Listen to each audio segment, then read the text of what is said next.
Aleluia, bendito seja o nome do Senhor. Ô Espírito Santo, Tu és bem-vindo neste lugar. Tua presença, Senhor. Tua presença, Senhor. Ah, Deus, que ela inunde este quarto, Jesus. Que ela possa inundar esta sala, Jesus, onde estão essas pessoas, as famílias reunidas nesta hora. Ah, Espírito de cura. Vem trazer cura, Jesus. Vem trazer restauração, Jesus. Senhor, onde há confusão, traz a Tua paz nesta hora. Espírito, vento que sopra dos quatro cantos, vem e enche este lugar. Deus, aonde existe ossos secos, que se levante um exército poderoso. Onde existe cheiro de morte, que entre vida. O mesmo Espírito que ressuscitou Jesus dentre os mortos, venha trazer vida a esta família, este casamento agora, em nome de Jesus. Em nome de Jesus, agora no leito de um hospital, Senhor. Traz, Senhor, vida agora, sopra agora neste leito de hospital agora, Senhor. Deus, traz vida, Jesus. Traz, Jesus, traz, Jesus. Ah, Jesus. Ah, Deus. Eu creio, Jesus. Eu creio que o Senhor está curando. Eu creio que o Senhor está libertando nesta noite, para a glória do Teu nome, Jesus. Amém, Jesus, amém, amém. Queria convidar você para abrir comigo a sua Bíblia, no livro de Deuteronômio, no capítulo 34, é o último capítulo do livro de Deuteronômio. Enquanto você vai procurando aí, eu vou ler alguns versículos com vocês. Na realidade, eu vou ler os últimos versículos, o versículo 10 ao versículo 12. Enquanto você vai achando aí, eu quero dar boas-vindas a você. E eu queria pedir que você desse um feedback para a gente, né, desta reunião, que Deus tem falado com você, né? A gente tem um número que a gente sempre coloca, projetando no final da reunião, mas eu queria que a gente começasse com esse número aí, né? Que você entrasse em contato com esse número. Se você precisa de oração, se você precisa, né, que nós oremos por você, se você está passando por um momento, no momento em que eu estava orando aqui, era como se eu sentisse no meu coração alguém que estava sentindo uma profunda angústia no coração, até mesmo um espírito de morte, e eu via a presença do Senhor entrando por essa sala, por esse quarto, e o Senhor ministrando da sua vida. Nós queremos orar por você, né?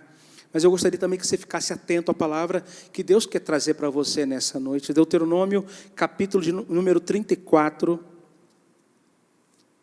versículo 10, está assim: nunca mais se levantou em Israel um profeta como Moisés, com quem o Senhor tratava face a face. Olha só que interessante. O Senhor tratava com Moisés de que forma? Face a face. Nunca houve alguém que fizesse todos os sinais e maravilhas que por ordem do Senhor, preste atenção nisso, hein? Não foi algo aleatório, uma decisão monocrática, não. Era uma ordem do Senhor. Ele cumpria o que o Senhor falava.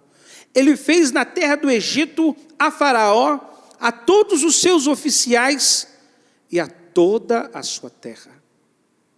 Nunca houve quem tivesse tanto poder e fizesse grandes, terríveis feitos que Moisés realizou à vista de todo Israel.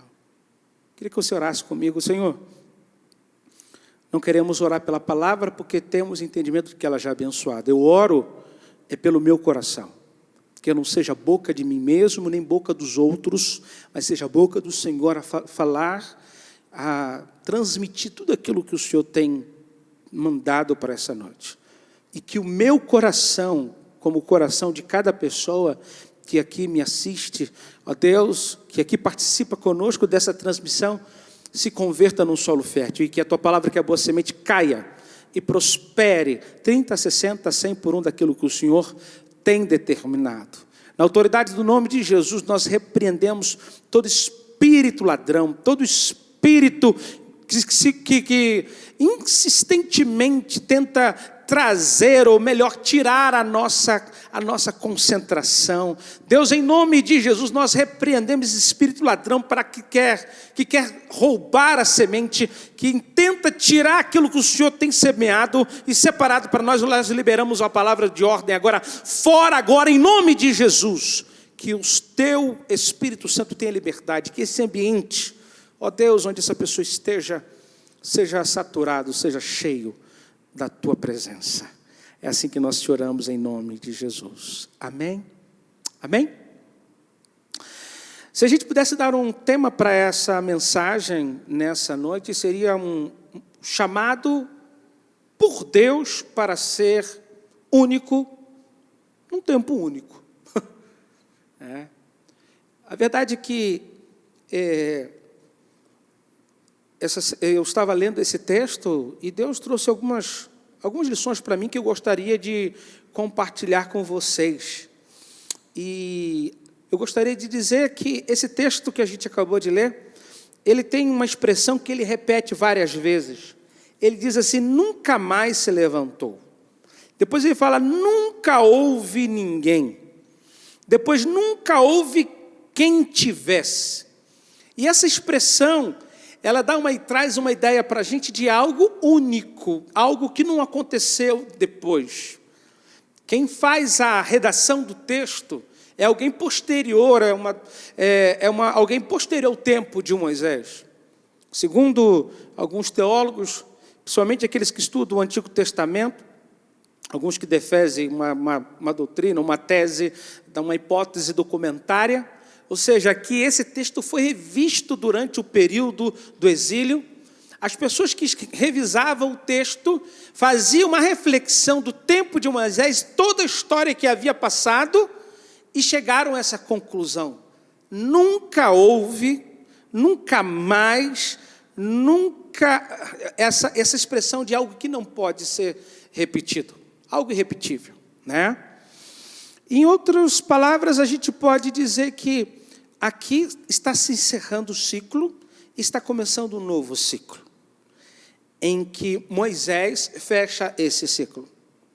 E eu fico impressionado quando a gente lê isso, né? E a ideia que a gente tem aqui é de alguém que sempre, quem lê esse texto, pensa assim: caramba, Moisés foi alguém, a toda a vida foi esse tipo de pessoa. No entanto, irmãos, quando Deus chama Moisés, o texto bíblico nos revela isso, que Moisés, ele não se sentia e talvez não pensasse que quando terminasse a sua vida, ele fosse terminar dessa forma. Você conhece a história de Moisés? Você já deve ter lido, já deve ter visto filme, já deve ter assistido novela, né? Mas eu prefiro ficar com o texto bíblico e com aquilo que a gente lê, né? É que Moisés, ele dá uma desculpa já no início para dizer para Deus de que ele não era a pessoa que tinha o perfil adequado. Por quê? Porque ele não sabia se comunicar. Ele não sabia falar, né? Ele não sabia transmitir um pensamento ou a ideia de alguma coisa. E a gente tem isso registrado em Êxodo capítulo 4, versículo 10, quando ele diz assim: ah, Senhor, eu nunca fui eloquente. Eu nunca fui eloquente. O que é uma pessoa eloquente? Uma pessoa que sabe falar, que sabe impostar. Uma pessoa que eu admiro muito pela forma como ela fala e ela discursa é o ex-presidente dos Estados Unidos, Barack Obama. Ele tem uma presença de palco, camarada, ele chega e fala, né? O cara, ele tem ele sabe, pessoa que sabe captar a atenção das pessoas. Ele fala, não fala só com palavras, mas ele fala com expressões, com gestos. Ele consegue transmitir bem o que ele está falando. No capítulo 6 de Êxodo, ele diz assim, no versículo 12: eis que os filhos de Israel não me têm ouvido, como, pois, me ouvirá Faraó? E ele fala: eu não sei falar bem. ou seja, ele não domina a arte das palavras e dos significados. Existem pessoas que sabem usar as palavras certas, os significados certos, e isso conquista o ouvinte, a pessoa que está ouvindo. No versículo 30 desse mesmo capítulo 6 de Êxodo, ele diz assim: porém Moisés, na presença do Senhor, respondeu na presença do Senhor: eu não sei falar bem. Eu fico pensando, o Senhor olhando para Moisés, disse assim, ele já falou isso outra vez. Eu já ouvi, você já me falou isso. Eu já sei que você não sabe falar bem, né? Sei que você tem a sua dificuldade. E aqui tudo nesses versículos que a gente acabou de falar, fica claro. E Moisés tem um álibi, ele tem uma maneira de escapar daquilo que Deus está chamando para ele fazer, para não cumprir a missão que o Senhor estava dando para ele. Não tenho perfil, não sou a pessoa adequada. E penso, lendo esse texto, que aquilo já dá para ele essa sensação de que ele já estava desqualificado para fazer o que Deus chamou. Irmãos, nós vivemos numa sociedade em que quem controla a arte de falar, né, em público ou em privado, tem êxito, né? Eu me lembro que meu pai tinha um aluno de música. Sabe aquele aluno que meu pai falava assim, eu nunca dava nada, não acreditava que aquele cara ia ser um bom músico, porque ele era gago. E eu lembro que meu pai dava aula de música para ele e perguntava para os alunos, né, vocês entenderam? E todo mundo, e ele ficava assim, ó. Quê? E aí os meninos eram adolescentes, botaram o apelido dele de quê? Quezinho, né? Era o Quezinho. Quezinho para cá, Quezinho para lá. Passaram muitos anos, nós estávamos em Brasília morando. Um dia ele liga lá para casa, para o telefone, e ele queria falar. E meu pai atende o telefone, e ele falou assim: alô? É da casa do irmão Daniel? Aí meu pai, sim, quem está falando? Ele, é o Alberto. E meu pai falou assim, e meu pai era muito brincalhão, falou com ele: fala direito, rapaz, né? E aquele rapaz fez o concurso da Força Aérea para músico, passou, fez um tratamento, fez um treinamento para como falar, e uma das avaliações é que ele deveria dar uma palestra falando sobre família, e ele ensaiou como deveria falar e não gaguejou. Hoje ele já é aposentado da Força Aérea como suboficial, acho que até segundo-tenente da Força Aérea Brasileira. Por quê? Porque Deus sabe das nossas fragilidades, sabe das nossas dificuldades, e Moisés aqui está aqui. E eu fiquei pensando nos problemas que nós temos por não saber comunicar com as pessoas. Quando uma pessoa não controla o idioma, ela pode se sentir deslocado, desqualificada para essa tarefa. Eu me lembro que quando eu fui para o campo missionário, eu estava prestes a ir, isso foi nos meses antecediam isso, eu estava no meu curso lá na junta de missões, e um dia eu marquei para o meu tutor para conversar com ele, e ele falou assim: rapaz, o que você está preocupado? Eu falei: estou preocupado porque eu vou pastorear uma igreja e eu não domino muito bem o idioma, e isso me deixa muito preocupado, me deixa inseguro. Aí ele falou assim: quais são as vantagens que você pode tirar disso? Aí eu falei: vou ter que escutar mais do que falar. Aí, uma coisa boa. E eu sei que aquela conversa rendeu um pouco, mas assim, no sentido de que me ajudou, mas eu me sentia deslocado por não saber falar o idioma corretamente. Uma coisa é você fazer uma viagem e falar, usar expressões para determinar. Outra coisa é você estar num país e você precisa dominar bem aquele idioma. Outra coisa também é quando a pessoa não controla, ou melhor, ela sabe falar bem, mas ela não tem a capacidade de convencer as pessoas do que ela está falando.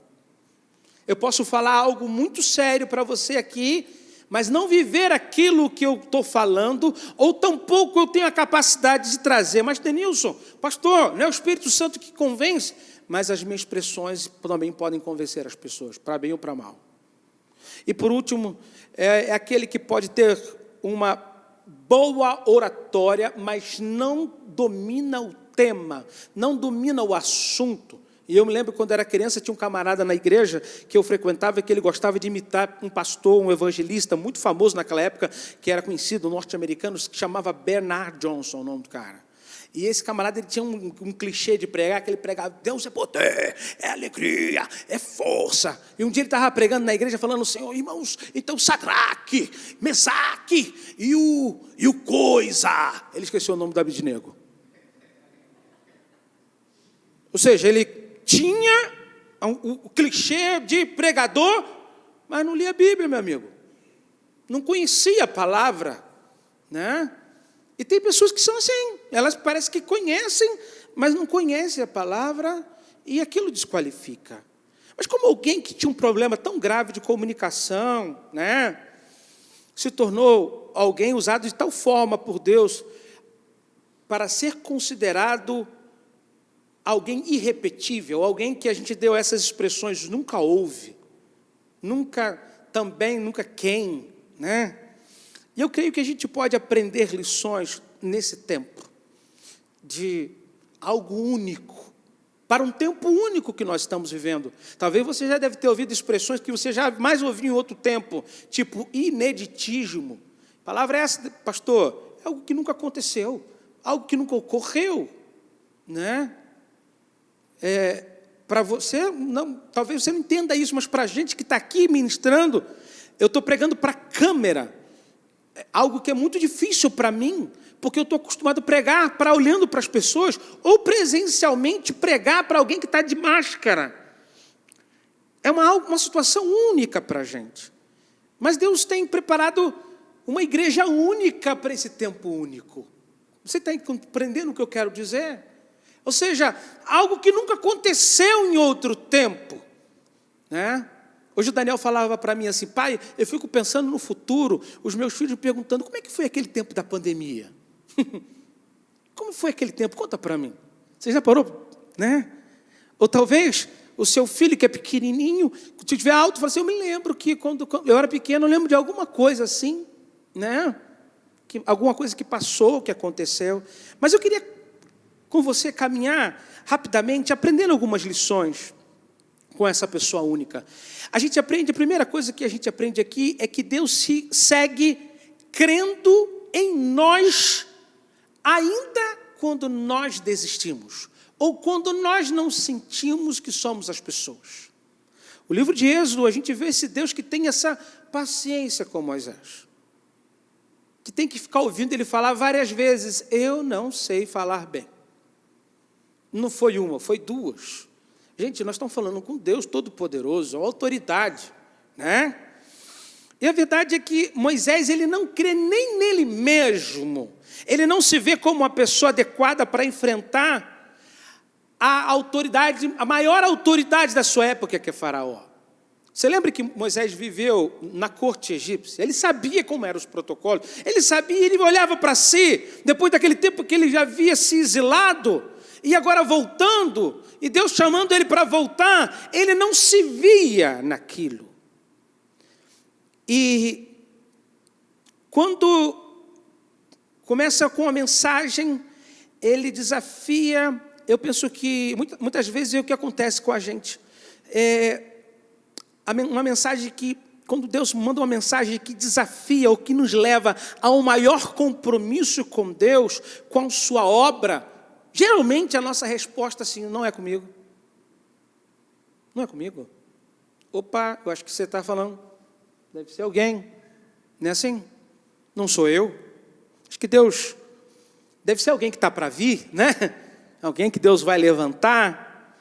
E nós continuamos seguindo as mesmas desculpas, usando dos mesmos argumentos, né? Que Moisés utilizou para se escapar, ou para escapar daquilo que Deus falou. E aí, lá no capítulo 4 de Êxodo, Deus fala assim: então Moisés disse ao Senhor: ah, Senhor, eu nunca fui eloquente, nem no passado, nem depois que falaste a teu povo, pois eu sou pesado de boca e pesado de língua. No caso de Moisés, como eu falei, ele não conseguia, com o que ele falava, a forma como ele agia, era incompatível com aquilo que Deus estava chamando ele para fazer. E sabe uma coisa que eu aprendo aqui? Que às vezes as nossas experiências negativas lá no passado podem impedir-nos de ver como a pessoa, ou de nos ver como esta pessoa que Deus quer utilizar. Não, eu já tive nesse lugar, eu já tive nessa mesma, não sou eu. Mas preste atenção, que, no entanto, Deus segue aqui pacientemente esperando, desejoso, assim como foi com Moisés, Ele é desejoso com você e comigo, de que a gente seja usado pelas mãos dEle. Você está me entendendo? Diga glória a Deus. Amém, isso mesmo, né? Isso mesmo. A segunda coisa que eu aprendo aqui, eu aprendo que Deus, Ele não está condicionado às nossas fraquezas. Deus não está condicionado às nossas debilidades. Sei que todos nós temos pontos frágeis, que a gente tem uma estrutura frágil. Eu vou dizer uma coisa, Deus sabe tudo disso. Sabe exatamente isso. Inclusive, Ele sabe quando a gente finge ser alguém ou algo que nós não somos. Já viu aquela pessoa? Você sabe fazer? Sei. Não sabe nada. Né? Não pode deixar comigo. Você não sabe nada. Né? Ele sabe quando você está dissimulando. Eu estava lendo, há um tempo atrás, eu trabalhei ajudando a fazer currículo, as pessoas a elaborar o seu currículo. É um negócio que eu gosto de fazer às vezes. Esse dia eu ajudei uma pessoa, e ela já começou a trabalhar e ligou para mim, porque eu não só apenas ajudo a redigir o currículo, mas eu também oro com a pessoa, para que Deus possa abençoar aquele currículo. Tá? Quero dizer para vocês que o meu tempo está puxado, não posso precisar no currículo de todo mundo toda hora, não. Mas eu posso orar com você também, posso dar alguns toques também. Mas eu me lembro que eu estava observando um artigo que falava sobre os erros, os absurdos que as pessoas colocam no currículo. Gente que afirmavam ter habilidades que não tinham, lugares que trabalharam que não existiam. E um dos absurdos que eu vi é que o cara colocou no currículo que tinha ganhado o prêmio Nobel. Acredita nisso? O cara teve a cara de pau de dizer que ele ganhou o prêmio Nobel no currículo dele, mano. Né? Esse dia eu vi um currículo de uma pessoa que a pessoa falou assim, eu falo espanhol do Paraguai. Aí eu falei assim, que raio de espanhol é esse, gente? Fiquei pensando, que negócio é esse? Eu que sou professor de espanhol, não conheço o espanhol do Paraguai. Eu conheço o espanhol guarani, que é a língua que é falada lá no Paraguai. Então, a pessoa... É melhor que você não coloque, não diga que você não tem, né? do que se presumir de que sabe fazer alguma coisa que você não sabe fazer.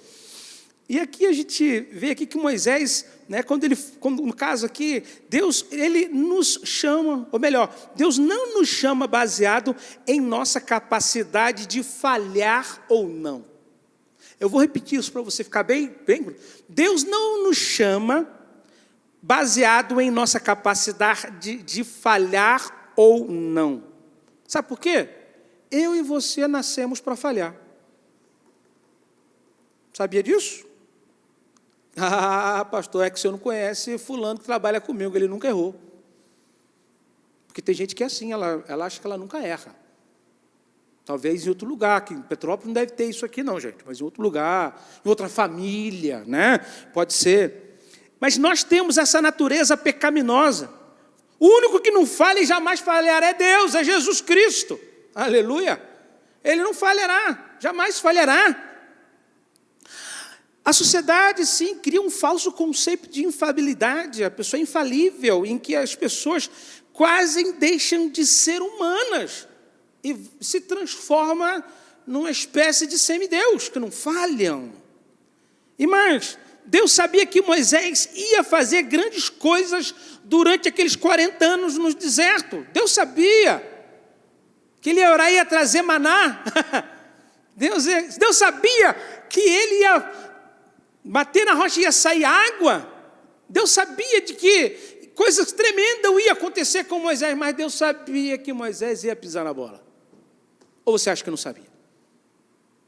Deus controla o passado, o presente e o futuro. Ele sabia. Ele sabia. Alguém pode perguntar, pastor, mas peraí, não, minha cabeça embolou aqui. Se Deus sabia que Moisés ia falhar, por que Deus decide utilizar Moisés? Mas aí, aqui que está a grandeza do nosso Deus. Ele utiliza gente comum para fazer o extraordinário. Ele usa gente comum, como eu e você. É isso. E eu fico tremendamente impactado quando eu leio aquele texto que o Zequinha pregou um dia desses aí atrás, quando ele fala assim, quando Paulo fala, então ele me disse, a minha graça é o que basta para você, porque o poder se aperfeiçoa na fraqueza. Gente, olha só, esse dia aconteceu um negócio muito engraçado comigo. Eu fui ligar para uma pessoa de uma igreja, em determinado lugar, e aí falei com a pessoa assim, eu estou sentindo a sua falta, como é que você está? Eu estou bem, pastor, não tem problema não. Aí eu, que bom, graças a Deus. Quando a gente tem problema, a gente ora aqui em casa. Eu sabia que o negócio não estava bom lá, não. O negócio estava, o pau estava quebrando lá. Aí a pessoa falou para mim assim, eu estou achando que o senhor aqui não está bem, o senhor tem chorado bem no seu devocional, o senhor não deve estar bem. E eu fiquei assim, né? Eu falei, irmã, é verdade. Eu ando fraco mesmo. E é bom que eu estou fraco, porque a Bíblia fala que o poder do Senhor se aperfeiçoa na nossa fraqueza. É sim. Porque se o dia que a gente se sente bem, o tal... Eu me lembro de Charles Spurgeon, que quando ele se tornou um pregador de multidões, e ele subia no púlpito para pregar, ele falava assim, eu confio no Espírito Santo, eu confio no Espírito Santo. Chamado príncipe dos pregadores, o camarada que um dia foi pregar num lugar vazio para testar como é que era a acústica, porque não tinha microfone, não tinha o Samuel controlando o som. E aí, meu amigo, o cara estava fazendo os reparos da pintura, o cara se converteu, enquanto o cara testava o som. Sabe por quê? Porque havia poder do Espírito Santo sobre a vida daquele camarada, porque ele não confiava nele. Paulo tinha aprendido que através da sua fraqueza ele podia conhecer mais do poder de Deus. Tem uma canção que, até que acho que foi a Aline Barros que fez a versão dela, é uma música do Hillsong, que ele fala assim, ainda com os meus temores, sei que me aceitas, enche-me outra vez. E aí ele diz assim, uma tradução literal da música, né? A minha vida inteira ofereço para seguir teus passos, a ti me rendo. Eu acho fantástica essa letra, porque ela demonstra isso. Todas as debilidades que nós temos, com todas as nossas fraquezas, Deus usa a gente. É tremendo saber que a gente serve um Deus que nos aceita como somos e que está disposto a fazer algo poderoso no meio dessa situação que sou eu e sou você. Lendo a biografia de Charles Spurgeon, pude descobrir que ele sofreu de depressão a vida inteira. E foi um pregador. Isso não o desqualificou como pregador. E por último, Deus é quem conhece o princípio e o fim da nossa história. Você pode repetir comigo aí? Deus é o que conhece o princípio e o fim da nossa história. Quando eu estava preparando a nossa mensagem hoje, eu me lembrei, ano retrasado, Daniel estava terminando o ensino médio, e eu fui com ele procurar um cursinho para ele poder fazer uma preparação para o vestibular, para o Enem. E eu me lembrei que eu cheguei lá, nesse curso da cidade aqui, um curso conhecido, e nós fizemos uma entrevista lá com o dono do curso para ver se a gente conseguia uma bolsa, um desconto. E ele queria conversar com a gente.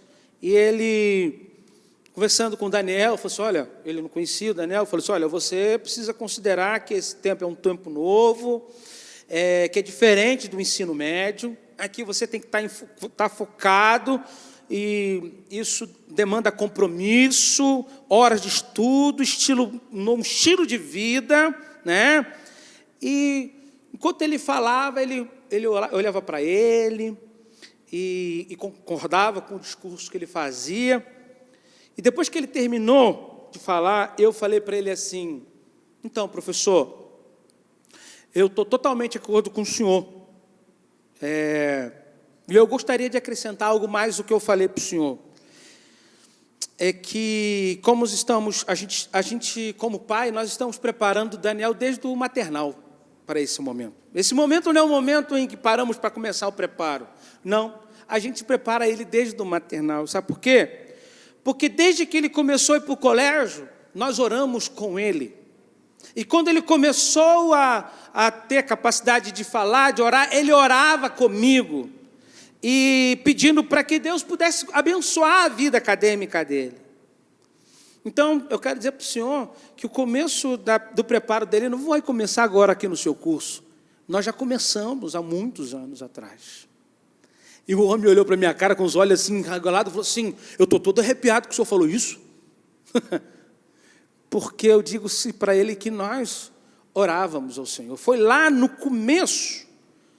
E eu quero dizer para você que isso lembra um pouco a vida de Moisés. A história de Moisés não começa nesse encontro da sarça ardente, né? Onde Deus fala com ele no livro de Êxodo, ali, quando ele estava lá exilado, quando ele estava fugindo do Egito. Deus começa a tratar na vida de Moisés aonde? No nascimento dele, gente. A história começa no nascimento, de uma forma milagrosa, como Deus guardou o filho de Arão e de Joquebede, em tempos em que os meninos, segundo o decreto de Faraó, deveriam ser mortos. Os bebês que nascessem do sexo masculino deveriam ser exterminados, porque era uma ameaça para aquele tempo.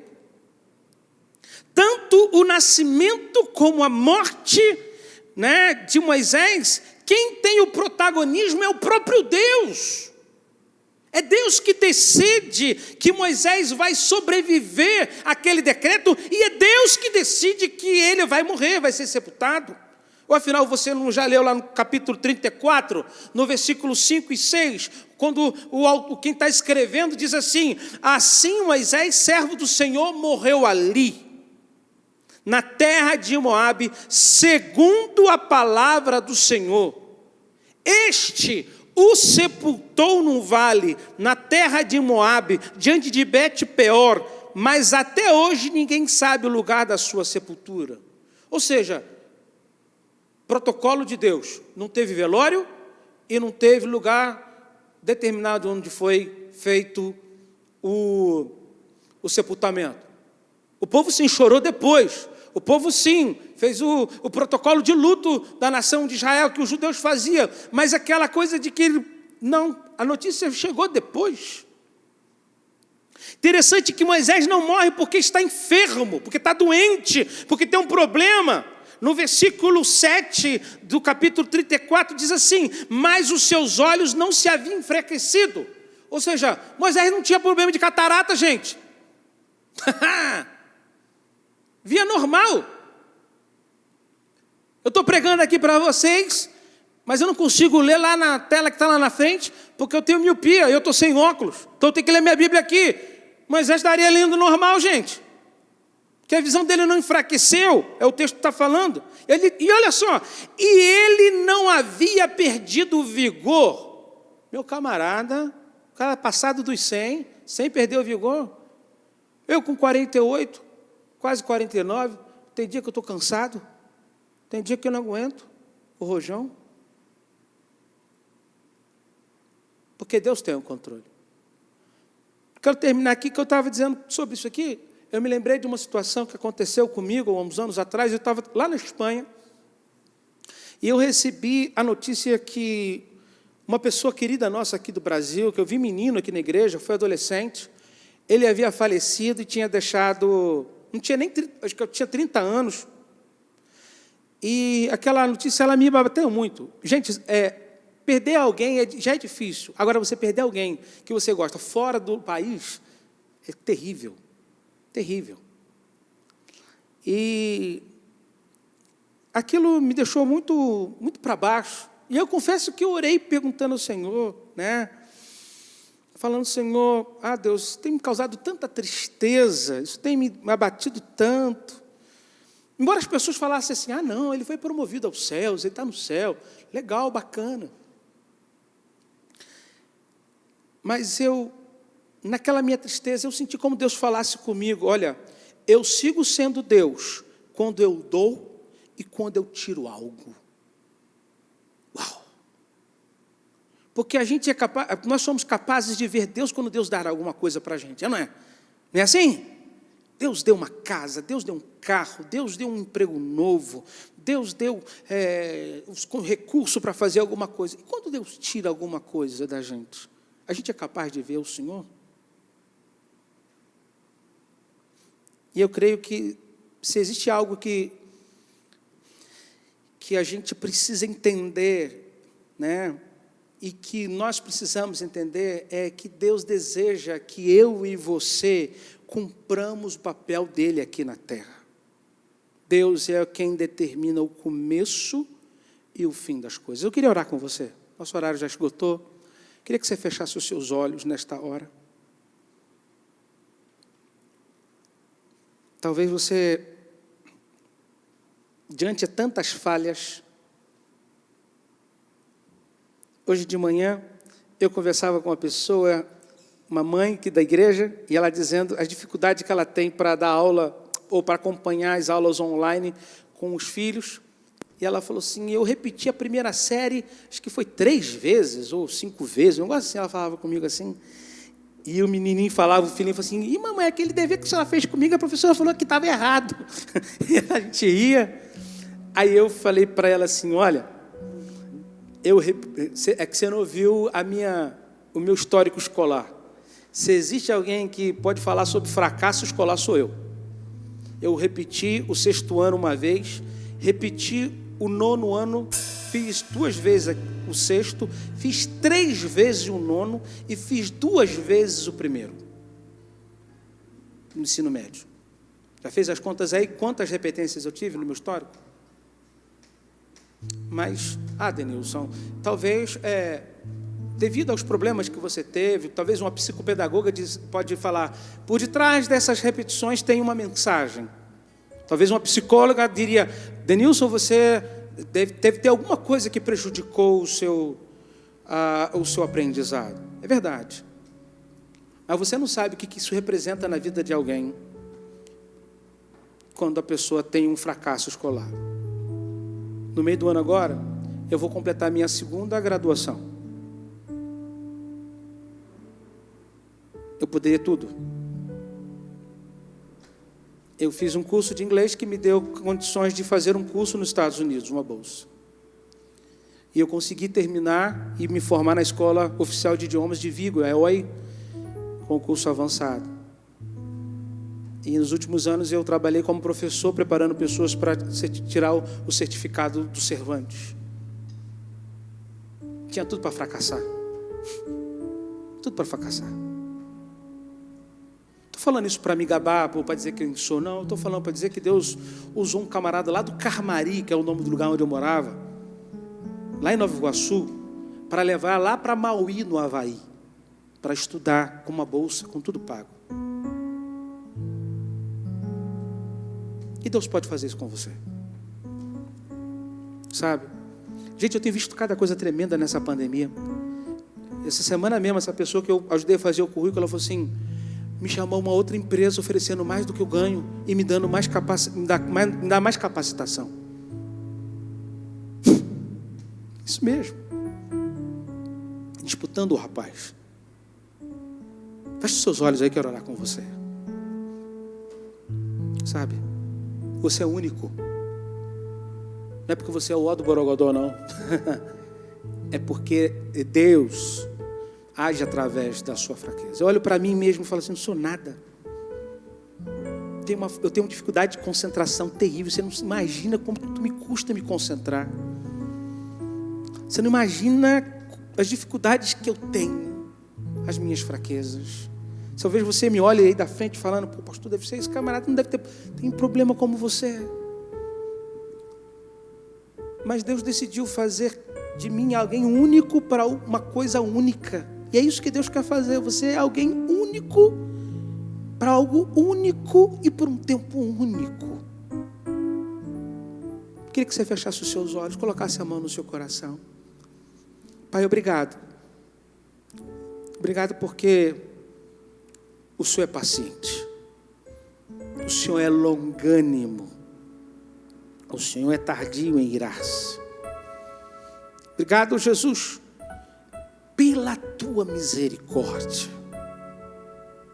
Senhor, a tua palavra diz que as tuas misericórdias são as causas de nós não sermos consumidos e que elas não têm fim, elas se renovam a cada manhã, todos os dias. Como é tremendo levantar, Senhor, e saber que a sua misericórdia se renovou. Como é tremendo levantar e saber que a bondade e a misericórdia estão me esperando para seguir comigo durante o dia. Oh, aleluia.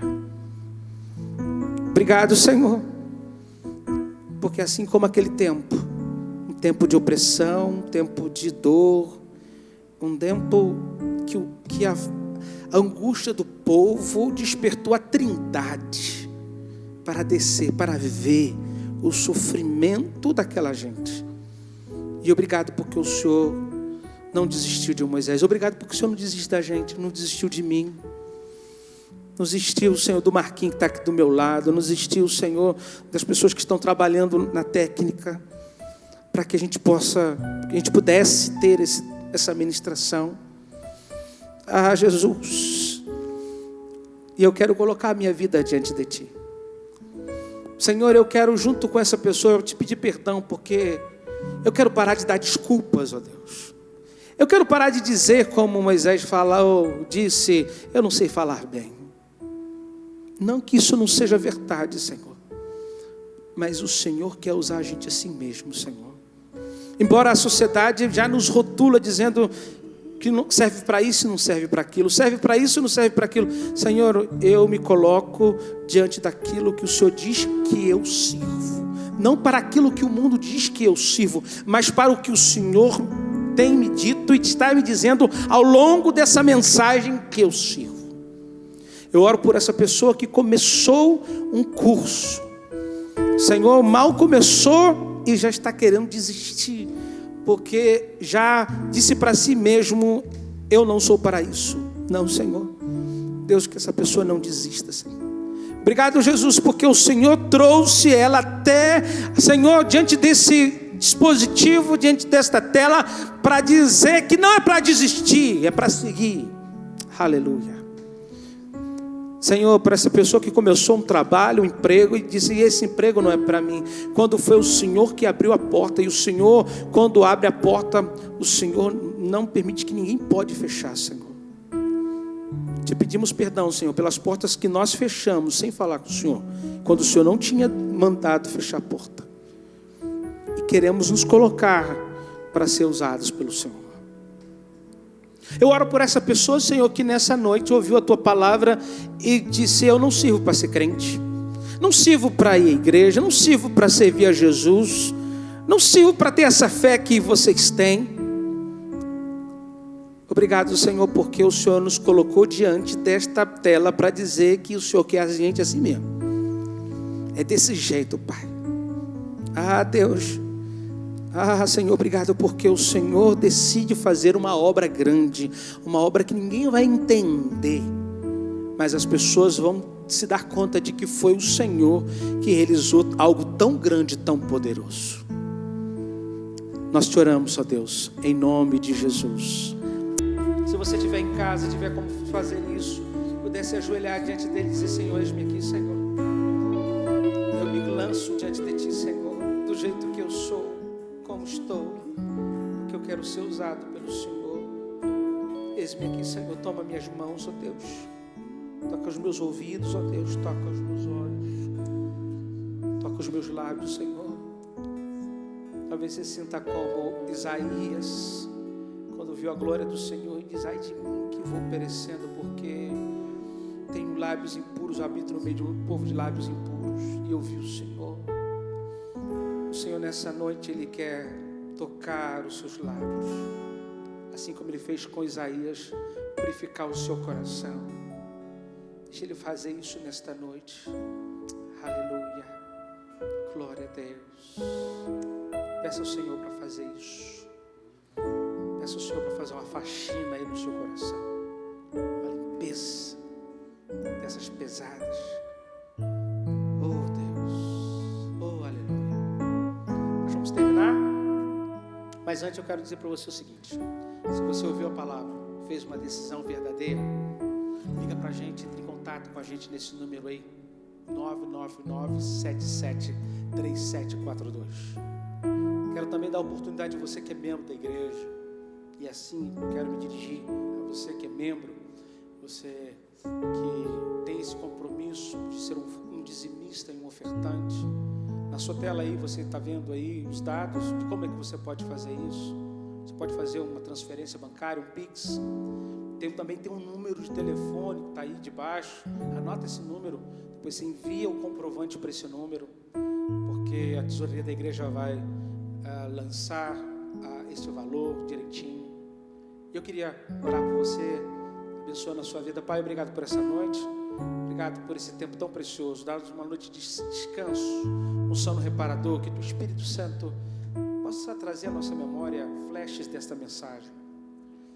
Deus, e que possamos viver tudo aquilo que o Senhor tem planejado acerca do nosso presente e do nosso futuro. Em nome de Jesus, amém. O Senhor te abençoe, fique na paz. Eu me lanço aos teus pés, Senhor. Aleluia.